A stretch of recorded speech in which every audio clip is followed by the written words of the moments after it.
Monggo Baik, silakan. Assalamualaikum warahmatullahi wabarakatuh.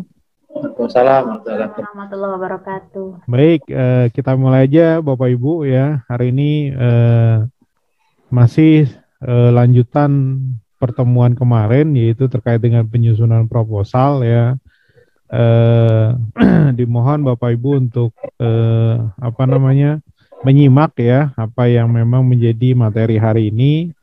Seperti biasa saya mengingatkan kembali bahwa nanti outputnya bagaimana Bapak Ibu sudah jadi ya bentuk proposalnya dan kita siap submit ya. Nah mudah-mudahan hari ini mendapat pencerahan lebih lebih jelas lah dari sebelum-sebelumnya sehingga Bapak Ibu bisa menyiapkan apa yang menjadi output dari pertemuan ke depannya.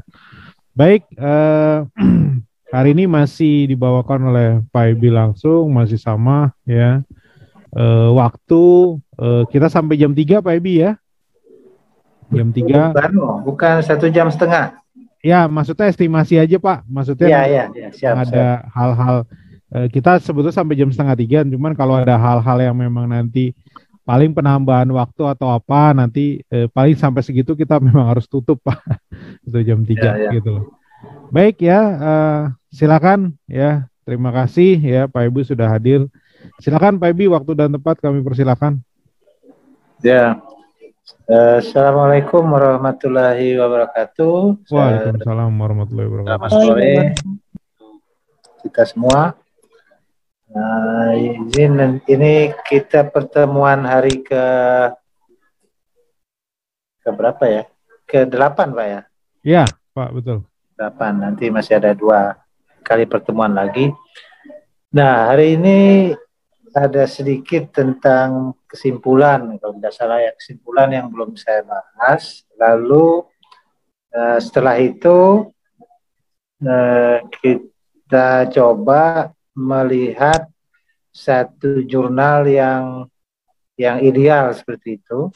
Jadi kalau menulis itu kadang-kadang perlu juga kita istilahnya itu shadow ya. Shadow itu bayangan. Jadi ada sebuah contoh jurnal, artikel, kemudian kita ikuti stylenya, mulai dari introduction, metode, analisis.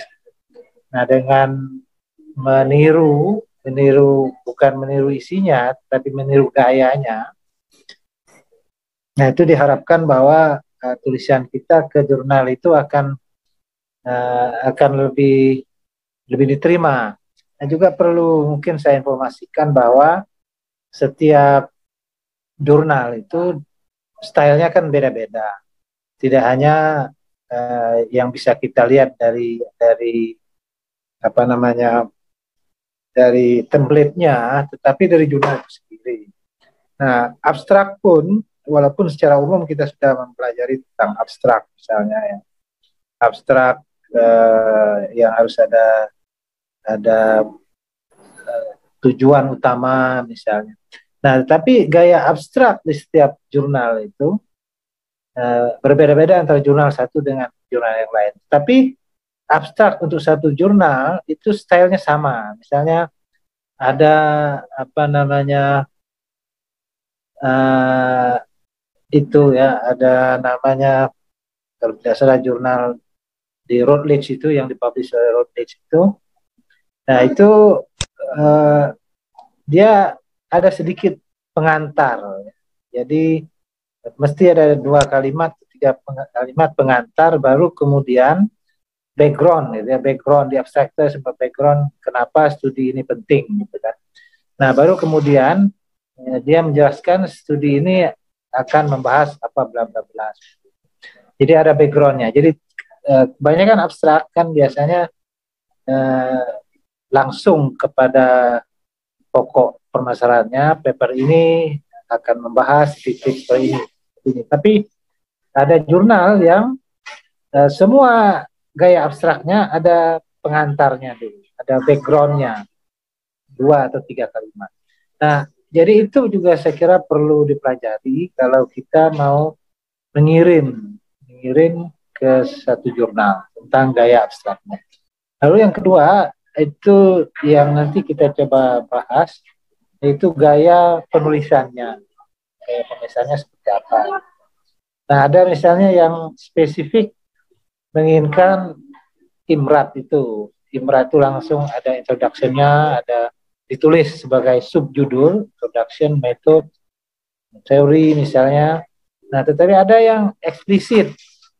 Jadi introduction-nya tetap introduction, tetapi bagian metode itu dia subjudulnya tidak metode, tapi misalnya eh, perspektif teori tertentu yang digunakan, misalnya. Jadi tidak eh, mengacu kepada subjudul apa namanya metode, tapi dengan bahasanya sendiri dia pakai di dalam artikel.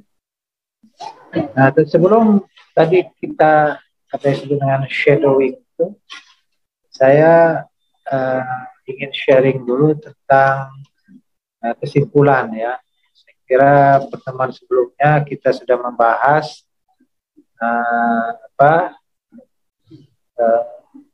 analisis hasil, menulis hasil, menulis metode. Nah, yang belum kita singgung itu saya kira menulis kesimpulan. Nah, kesimpulan itu saya tidak menemukan ini. Jadi selain itu summary itu juga biasanya di kesimpulan itu berisi tentang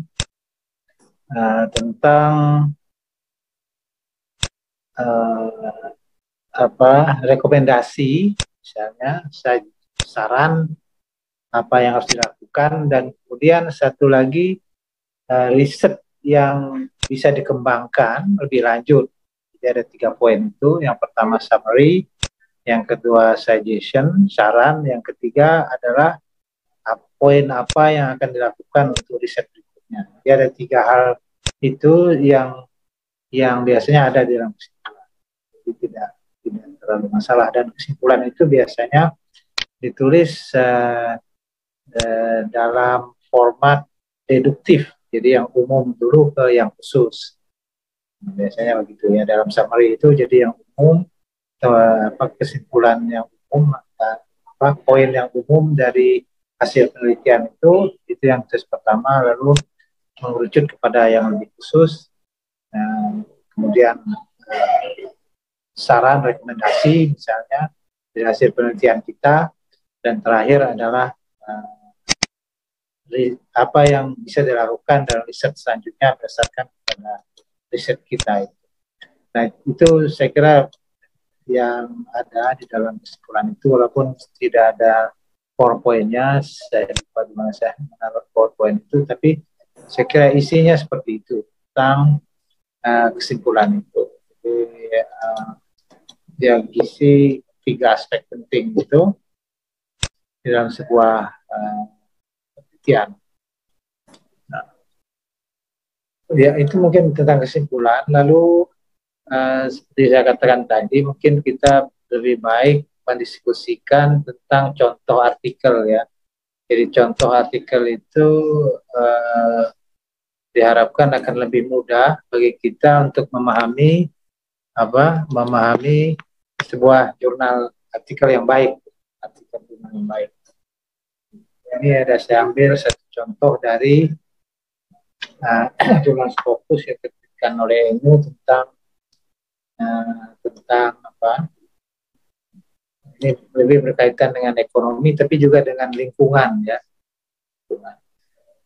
Dengan melihat ini, istilahnya itu kita shadowing. Jadi kalau kita ingin menulis jurnal ini, itu penting untuk meniru gayanya, meniru bagaimana pengantarnya, bagaimana abstraknya, bagaimana judulnya. Nah, judulnya kan menarik ya. Selalu judul itu dimulai dengan satu tema besar ya, seperti ini. Itu yang harus kita tentukan apa. Ini orang ini kan membicarakan tentang ekosistem, penjaga ekosistem atau ancaman terhadap ekosistem. Nah, ini berkaitan dengan kehidupan, keamanan hidup dan konservasi alam di Maluku. Itu yang ingin dibicarakan oleh paper ini, yaitu ingin menunjukkan bahwa, jadi dari judulnya kira-kira kita bisa menebak orang ini ingin bicara tentang nanti akan kita temukan suatu masyarakat lokal di sana. Apakah masyarakat lokal itu kontributif terhadap lingkungannya? Apakah mereka itu penjaga atau justru orang yang mengancam terhadap lingkungannya atau sistem ekologi yang ada di sekitar kehidupan mereka. Nah, jadi ini kemudian berkaitan dengan itu ya, konservasi alam dan keamanan lingkungan hidupnya di Maluku. Ini berkaitan, sebenarnya jurnal ini dipublish oleh jurnal ekonomi pembangunan, karena itu ya dianggap ada aspek ekonominya di dalam tulisan ini. Lalu tulisan ini masuk dalam jurnal bulletin ini ya, Bulletin of Indonesia Economic Studies yang diterbitkan oleh Orbich. Nah, itu yang pertama. Nanti juga kita akan masuk pada kesimpulan. Jadi beberapa kali pertemuan itu masih bersifat teoritis walaupun ada contoh-contohnya. Nah, tapi ini kita coba lihat secara lebih komprehensif sehingga kita bisa mendapatkan contoh yang lebih nyata, atau dalam bahasa Inggrisnya itu adalah shadow itu apa ya, kopi bayangan atau bayang-bayang, jadi istilahnya shadowing itu ikut style, bukan isinya ya, isinya menjadi plagiarism, tapi ikut style dari jurnal yang akan kita tulis. Nah, itu tujuan, itu salah satu cara untuk menembus jurnal itu adalah dengan mempelajari genre atau style dari penulisan di jurnal. Karena di setiap jurnal itu berbeda stylenya, itu berbeda gaya penulisannya, termasuk mulai dari abstraknya. Nah, di sini kita melihat bahwa abstraknya, ya di sini abstraknya dimulai langsung ya, ada langsung dari, tidak perlu ada pendahuluan. Nah, biasanya abstrak itu kan ada sedikit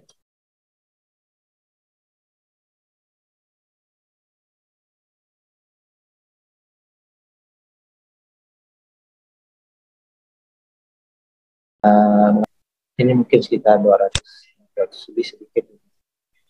Nah, artikel ini lalu membahas tentang masalah perlindungan ekosistem gitu. Jadi membahas tantangan bagi upaya orang yang ingin menyesuaikan antara ekosistem dengan pembangunan ekonomi. Jadi kesusahan atau kesulitan dan tantangan apa yang dihadapi kalau ada upaya, terutama di masyarakat lokal kasusnya, upaya untuk pada satu sisi melindungi lingkungan, tetapi pada sisi lain ada pembangunan ekonomi. Kan seringkali kedua hal itu tidak jalan. Kalau kita menekankan ekonomi, keamanan ekonomi misalnya, seringkali lingkungan itu dikorbankan. Jadi ada bagaimana, dan paper ini berusaha mendalami hal itu, mendalami tantangan yang dihadapi dari upaya untuk membangun hal itu.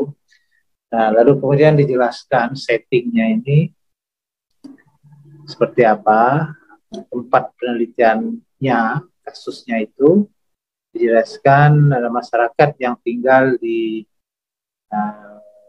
Taman Nasional di Seram, contohnya di Kabupaten Seram, Indonesia. Kemudian setelah itu, walaupun tidak eksplisit ya, dan tadi kalau kita lihat tulisannya siapa kemarin itu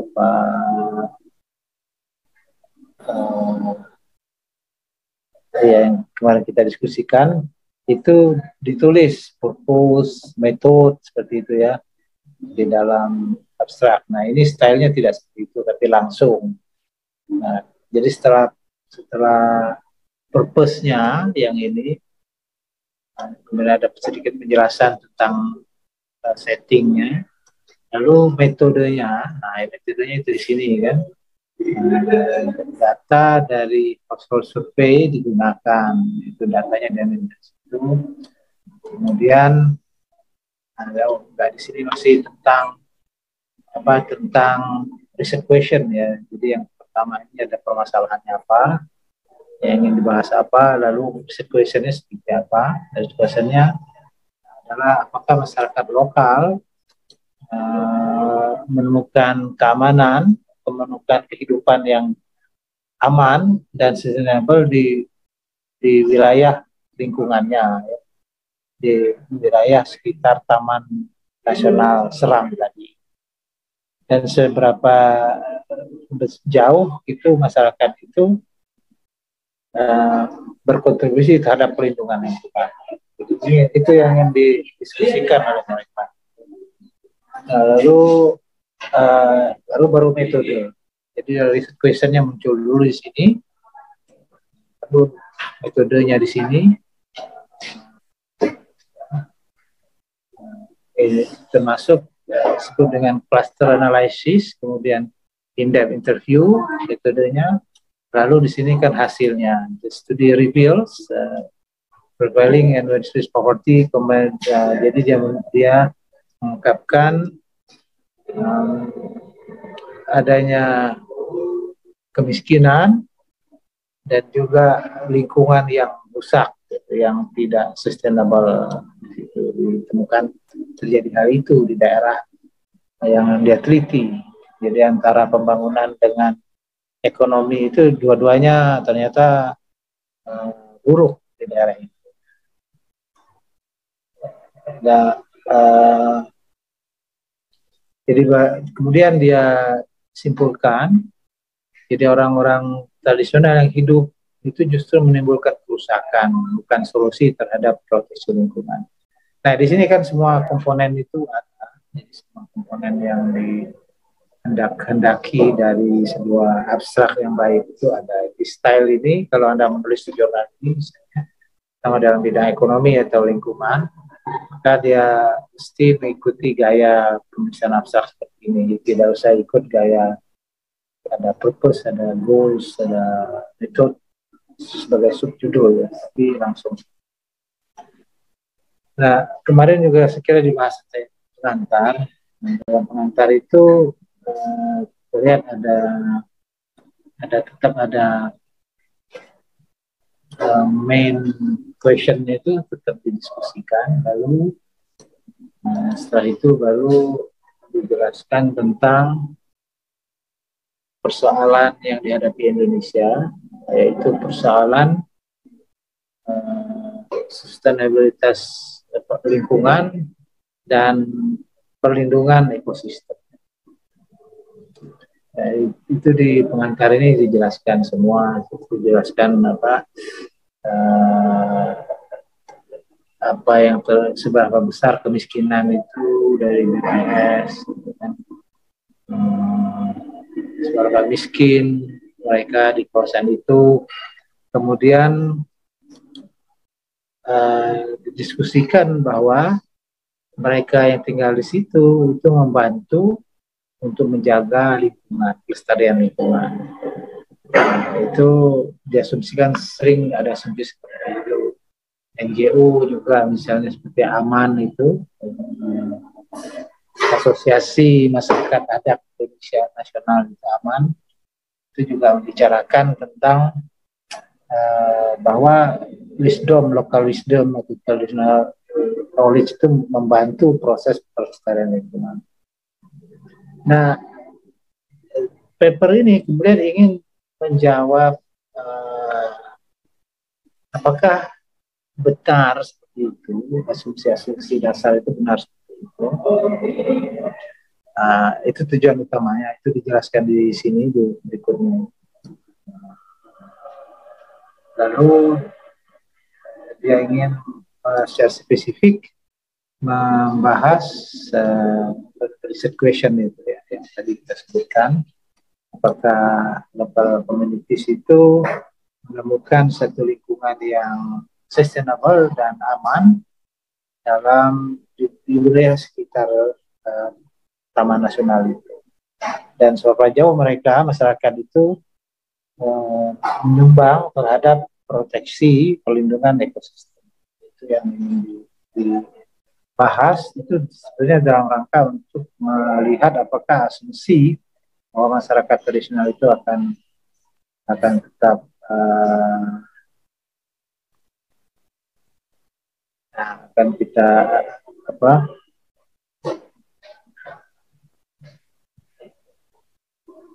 ada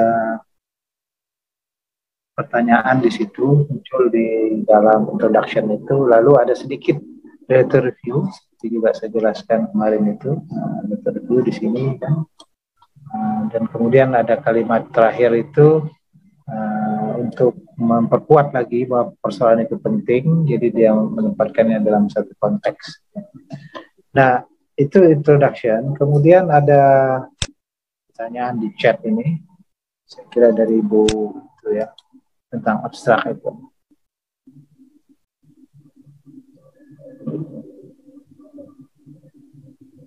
Nah, jadi tidak masalah ada kalimat tanya di dalam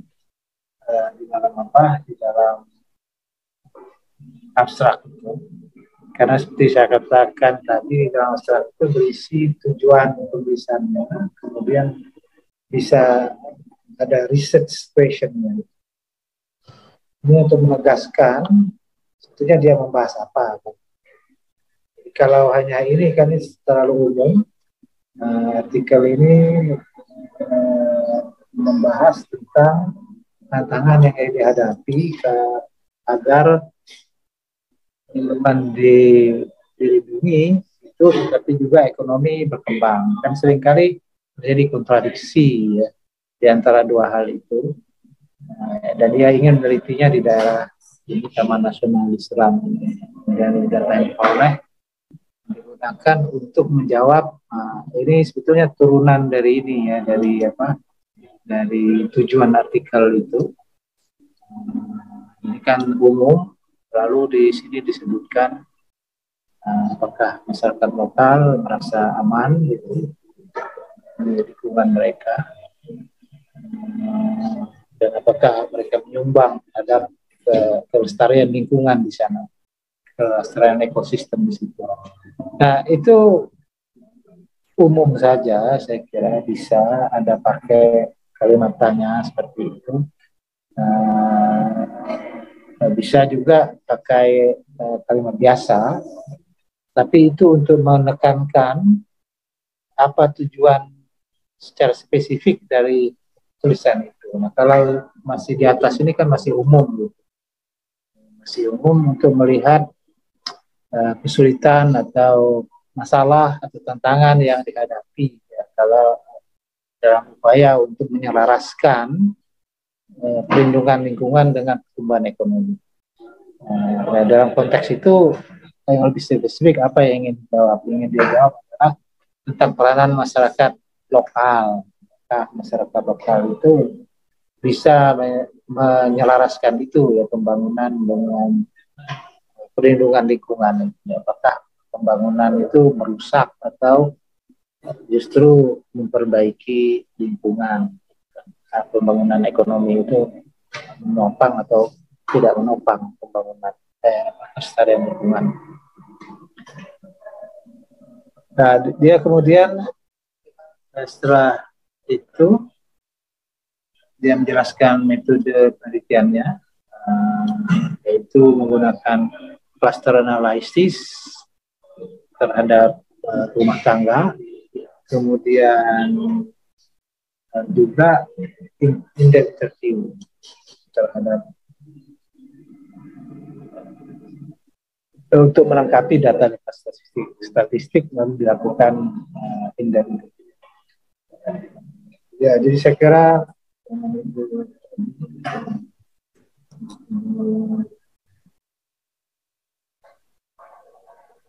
Elisa tadi ya, bisa saja ada pertanyaan dimasukkan situ.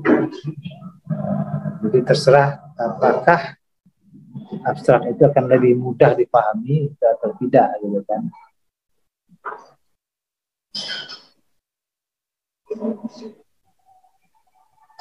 Ya, jadi apakah lebih menarik bila kita menggunakan kalimat tanya di dalam abstrak atau jadi lebih mempertegas? Ya, ya itu tadi ya, tidak mesti kalimat tanya.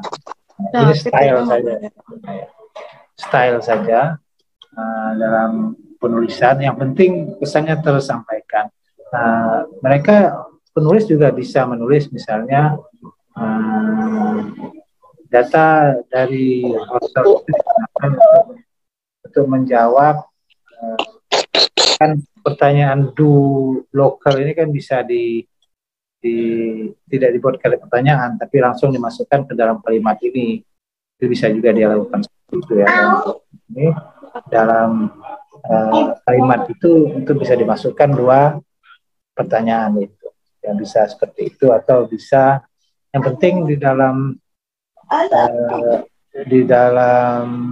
abstrak itu dijelaskan apa yang dicari gitu. Dijelaskan tujuan penelitian atau juga apa lebih spesifik riset question yang akan diadres, akan dibahas di situ ya, supaya ya tujuannya ingin mempertegas pertanyaan. Kalau kalimat ini dibiarkan, tujuan utamanya itu adalah jika tidak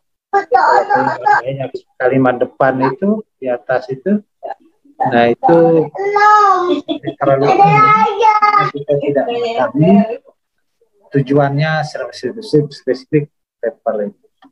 Jadi terserah kepada style kita apakah dalam bentuk kalimat atau dalam kalimat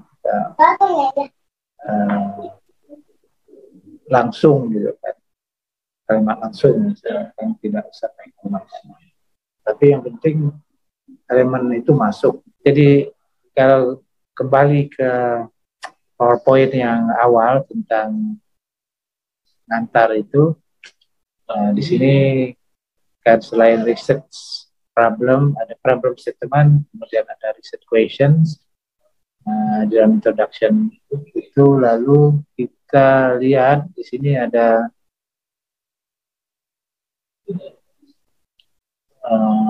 dalam introduction ini ya,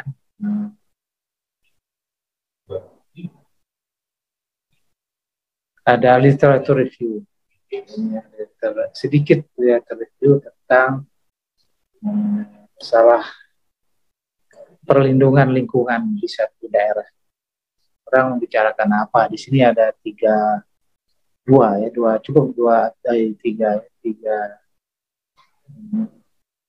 sumber yang digunakan untuk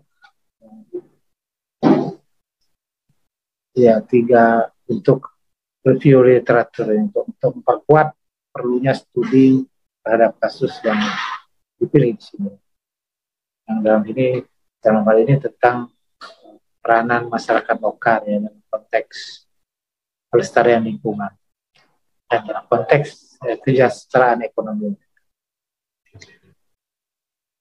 Nah, kemudian dia perluas lagi mengapa studi itu penting. Lalu dia jawab, ini ada 3 alasan untuk memperkuat jawaban sebelumnya. Ada 2 ya, firstly, secondly, ya, jawab.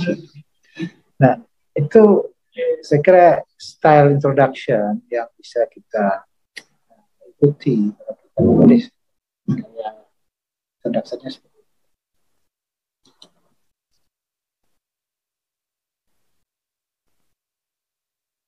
Oke.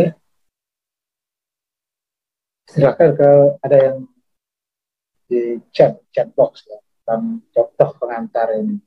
Nah, ini persis sama dengan teori yang kita gunakan di awal pertemuan ya. Introduction, methods, gitu.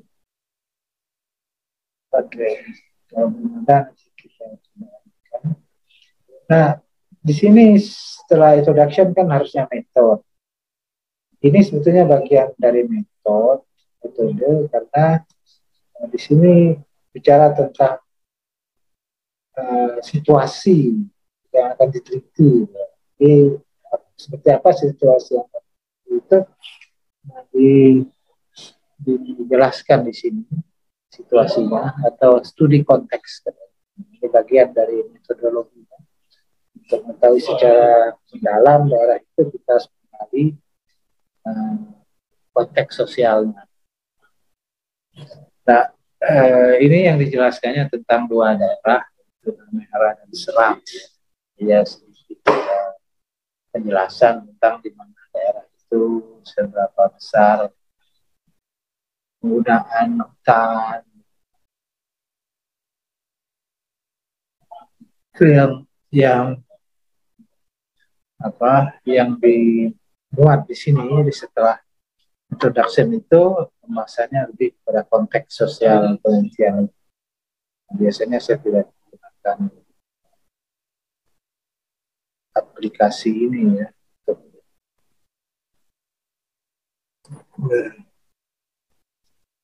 Ya, nah ini masih cerita tentang masyarakat itu yang akan dia teliti, seperti apa adatnya.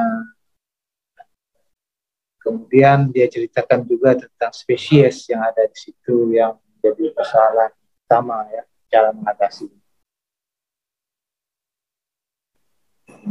Ya, oke, jadi itu sebelum sampai ke metode ada sedikit. Ya, sebetulnya itu masuk dari metode juga dalam pengertian apa? Dalam pengertian seperti apa lokasi penelitian itu harus dijelaskan.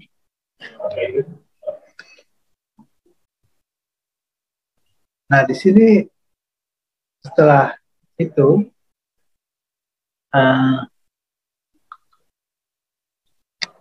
penulis menguraikan tentang teori ya, teori yang akan digunakan, atau lebih tepatnya sebetulnya konseptual tentang lingkungan yang aman itu, keamanan hidup itu kan. Nah, keamanan hidup itu dijelaskan oleh teori ini, livelihood security, apa yang dimaksud dengan keamanan kehidupan gitu ya. Ini kan livelihood security, keamanan hidup bagi orang. Nah, dijelaskan di sini apa itu penjelasannya, kemudian lagi tentang masalah konservasi kolektif gitu kan juga dibahas itu.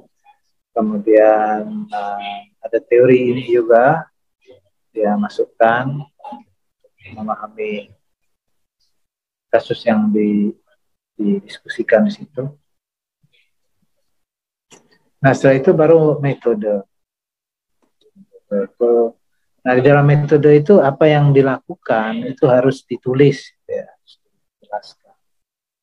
Kalau itu kualitatif, seperti apa yang dia lakukan. Nah, di sini yang pertama diulangi lagi tentang sampelnya ya, sampel kotanya, kemudian sampel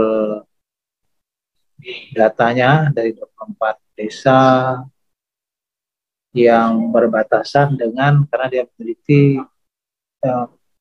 situasi ekonomi masyarakat di sekitar Taman Nasional itu. Jadi dia mengumpulkan data tentang itu ya, tentang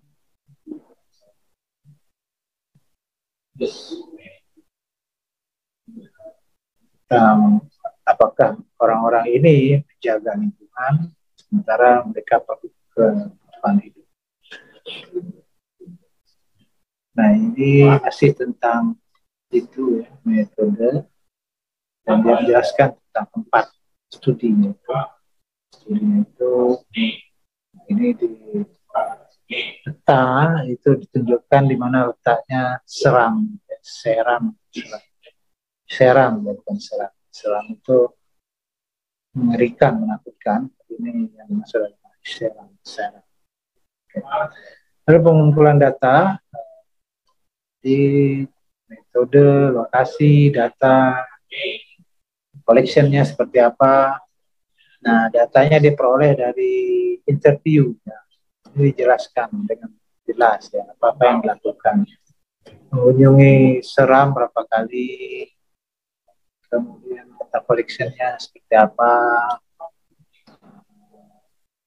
Selama tiga tahun dilakukan penelitian ini. Ya.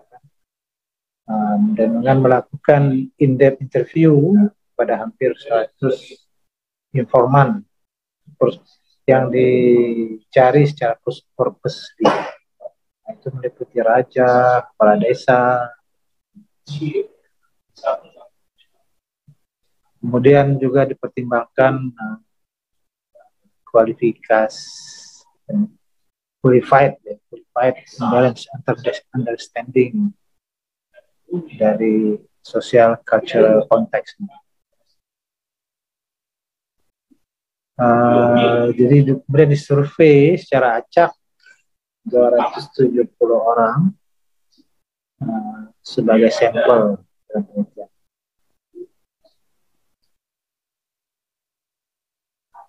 dan data sampel itu dianggap mencukupi, sufficient ya. Ini masih dalam metode. Jadi metode yang pertama di sini adalah kemudian analisa datanya. Jadi kan di dalam IMRAD itu ada introduction method, result analysis. Nah, ini ada analisisnya juga sedikit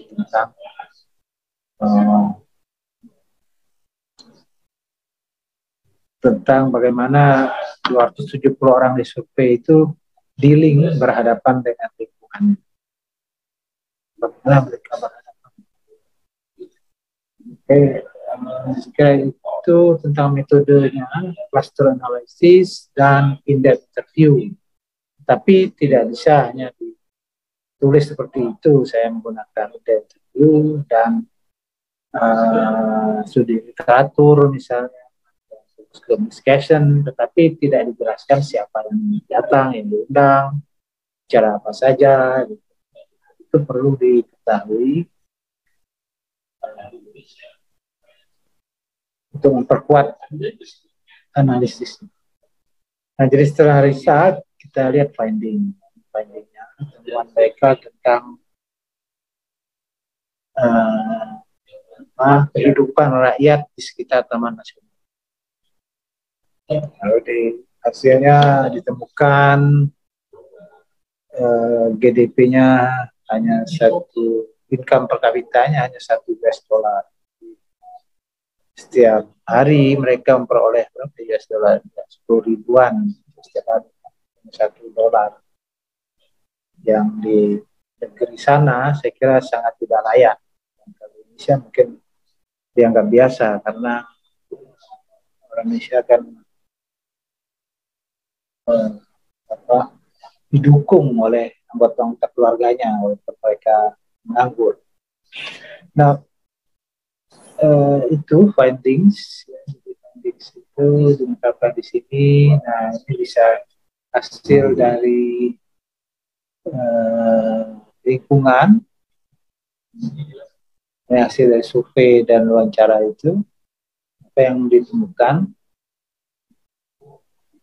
Oke, lalu yang berikutnya ciri-ciri clusternya apa yang ditemukan. Jadi orang-orang yang menganggap masih orang lokal bisa hidup berdampingan secara damai itu lalu diteliti lagi berdasarkan kepada 6 ciri masyarakat lokal.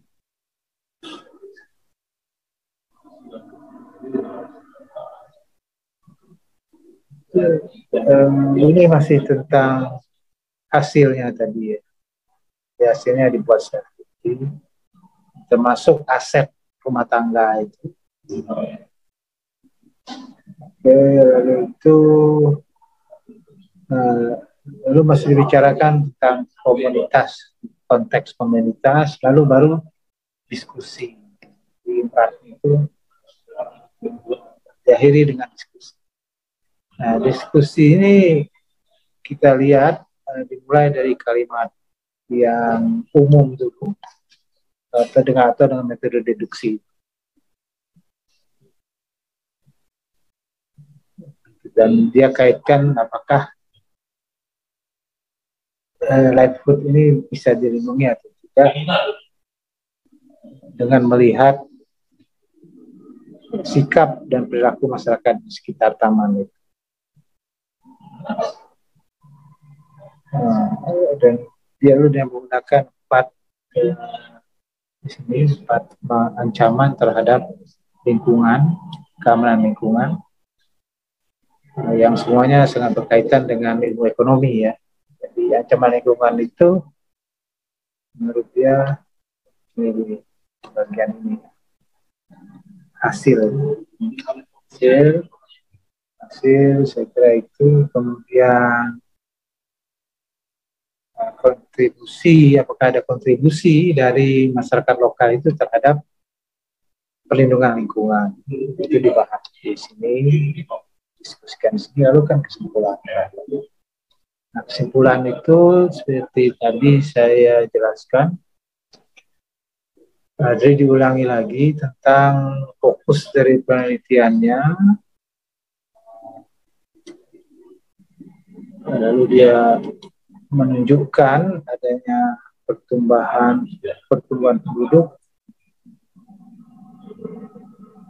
di daerah yang miskin. Kemudian penemuan dia dijelaskan lebih lanjut di sini.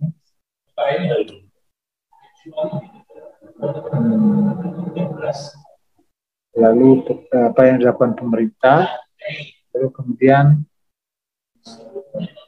hasil penelitian lapangan disebutkan di sini terhadap kasus itu. Nah, itu saya kira mungkin kaitannya dengan teori-teori yang kita pelajari sebelumnya. Kita bisa melihat bagaimana tulis dengan shadow, gitu ya. Shadow dengan meniru pada tulisan terdahulu pada ujung yang sama. Dengan cara itu akan lebih memudahkan kita untuk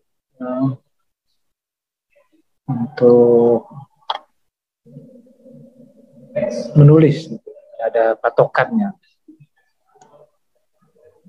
Nah, mungkin itu pengantarnya. Jadi kalau nanti ada diskusi atau presentasi silakan ya. Nah, kemudian ada pertanyaan juga dari Elisa. Untuk pengantar, apakah perlu kita sampaikan dalam bentuk gambar atau tabel, atau cukup kontennya masuk? Ya sebetulnya tergantung kebutuhan. Umumnya tabel itu tidak dimunculkan di situ ya, tidak dimunculkan di introduction. Jadi diambil saja poin dari tabel itu. Tentu saja kan tidak semua isi dari tabel itu mungkin dalam file.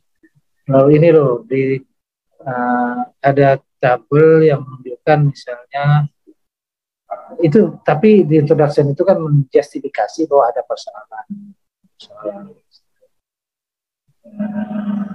Jangan dimunculkan hasil di situ, tetapi untuk memperkuat permasalahannya. Misalnya permasalahannya tadi kan apakah masyarakat di sekitar masyarakat miskin ya, di sekitar Taman Nasional di Seram itu bisa menjaga lingkungannya dalam memenuhi kebutuhan ekonominya. Jadi sering itu kan dipertentangkan. Apakah cara hidup mereka itu tidak mengganggu lingkungan, kira-kira seperti itu kan? Seperti itu. Nah, saya kira ini sebetulnya yang dijelaskan dia sebenarnya sudah cukup ya di introduction. Tidak perlu ada data statistik ya, data tabel tertentu. Nah, mungkin tabel itu ya walaupun sebenarnya agak jarang ya ada introduction, kecuali tidak usah ditampilkan tabelnya. Kalau dilihat ada poin penting dari yang ada di tabel itu dibahasakan saja, dinarasikan saja di introduction. Karena kesannya tabel itu kan sudah berupa hasil penelitian gitu ya, masuk dalam bagian hasil penelitian. Mungkin itu Ibu Elisa ya, tanggapan saya terhadap tabel tadi. Silakan, yang mungkin ada lagi pertanyaan. Ya, silakan kalau ada lagi tanggapan ya. Jadi yang prinsip pertama tadi meniru ya, mengimitasi juga istilahnya bisa. Di umumnya istilahnya ada satu bayangan tertentu yang kita ikuti di dalam style penulisan. Jadi semua unsur aspek ini harus dipenuhi dengan baik gitu, agar tulisan kita menjadi jelas. Kalau tidak jelas itu juga akan menjadi sasaran pertanyaan dari para reviewer ketika ini disampaikan. Ya itu dulu saya kira macam. Dan sebetulnya pertemuan hari ini juga dimaksudkan kalau Anda sudah punya paper atau kemarin disarankan oleh Pak Basit untuk menulis itu ya. Kalau Bapak Ibu menulis judul, abstrak, dan sedikit pengantar. Jadi walaupun tidak lengkap, tapi kalau ada 3 item itu cukup untuk didiskusikan. Dan itu saya kira satu yang menarik, satu titik awal sekurang-kurangnya yang bisa dimulai. Jadi forum ini setidaknya ya, walaupun tujuan utamanya kan hasilkan jurnal yang sekurang-kurangnya sudah disubmit gitu kan, dikirim. Tapi kalau tidak itu pun, kalau sudah mulai misalnya dengan judul yang kasar itu kan judul yang judul final, kemudian ada abstrak yang cukup jelas, lalu ditambah dengan pengantar,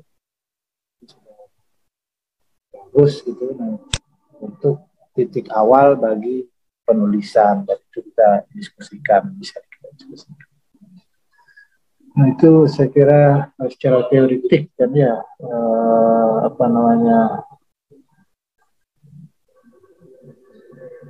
persiapan secara teoritik apa yang bisa kita, bukan secara teoritik ya, secara praktek itu bagaimana menulis komponen-komponen yang ada dalam Imran. Monggo Pak Basit, kalau ada yang ingin menanggapi misalnya tentang penulisan ini. Ya, mungkin kita cukupkan sampai sini ya Pak Ebi ya, izin Pak Ebi. Ya.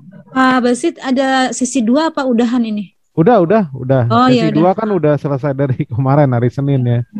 Gitu. Oh, jadi cuma 1 sesi ya, makasih. Ya, ini 1 sesi. Baik ya, kalau memang tidak ada, kita cukupkan aja sampai sini ya. Kita lanjut besok ya di waktu yang sama.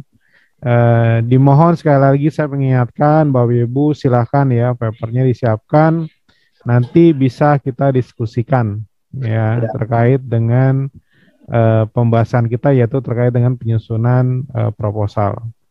Baik, itu aja ya yang dapat saya sampaikan.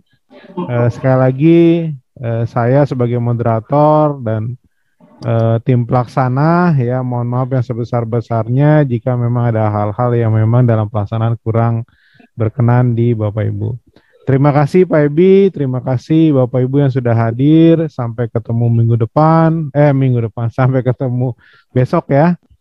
Jaga kesehatan. Assalamualaikum warahmatullahi wabarakatuh. Waalaikumsalam. Terima kasih Pak Ebi dan Pak Basit.